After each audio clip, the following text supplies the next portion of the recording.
Halo semuanya, kembali lagi di YouTube channel Fenty Febriola. Nah, di video kali ini aku bakalan ngebahas tentang culture shock atau gegar budaya. Nah,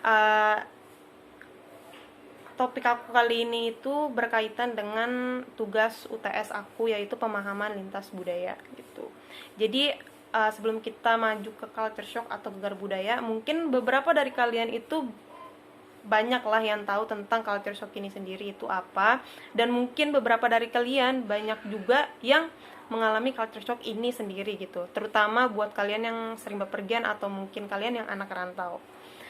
Nah, sebelumnya apa sih culture shock atau gegar budaya itu? Nah, culture shock atau gegar budaya merupakan suatu bentuk adanya kebingungan atau adanya disorientasi yang muncul pada saat kita memasuki lingkungan baru dengan budaya yang berbeda-beda dari lingkungan asalnya gitu. Nah, apa sih contoh culture shock gitu? Nah, menurut aku pribadi, culture shock yang aku alami itu dari Jakarta ke Surabaya itu ada banget dan lumayan banyak. Jadi contohnya itu pertama dari segi bahasa. Nah, kalau di Jakarta ini kita menggunakan mostly bahasa Indonesia dan mungkin beberapa campuran bahasa Betawi kayak gue lo gitu kan. Nah, kalau di Jawa, maksudnya kalau di Surabaya itu lumayan kental bahasa Jawanya. Jadi jarang banget orang sana yang menggunakan bahasa Indonesia menurut aku, kecuali kalau memang kita lagi di tempat wisata gitu, atau mungkin di tempat-tempat yang formal. Nah, mungkin mereka masih bisa menggunakan bahasa Indonesia kayak gitu. Nah, aku sendiri juga di kampus,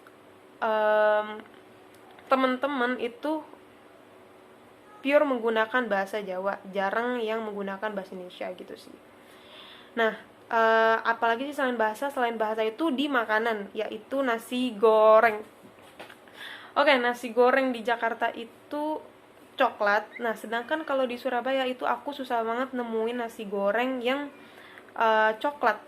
Kebanyakan di sana itu nasi goreng merah atau nasi goreng Jawa. Nah, karena mereka menggunakan saus gitu kan. Sedangkan kalau di Jakarta itu pakai kecap gitu. Jadi lumayan susah nyari nasi goreng yang coklat.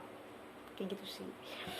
Nah, apa sih contoh culture shock atau gegar budaya di bidang pariwisata? Sebenarnya sama aja sih, mungkin kalau di bidang pariwisata ini lebih ke SDM-nya atau sumber daya manusianya. Karena kan seperti yang kita tahu, COVID ini nggak cuman mempengaruhi di bidang ekonomi, dan juga sangat berpengaruh di bidang pariwisata, sehingga tempat wisata banyak yang tutup. Nah, kalau tempat wisatanya tutup, berarti banyak orang yang kehilangan pekerjaan, atau mungkin banyak yang vakum dulu terhadap pekerjaan di bidang pariwisata ini sendiri. Nah, jadi mungkin contohnya itu aja sih di bidang pariwisata kayak gitu. Nah, mungkin dari kalian bisa cerita tentang culture shock apa yang pernah kalian alami gitu. Nah, udah segitu aja sih video kali ini. Terima kasih sudah menonton dan sampai jumpa.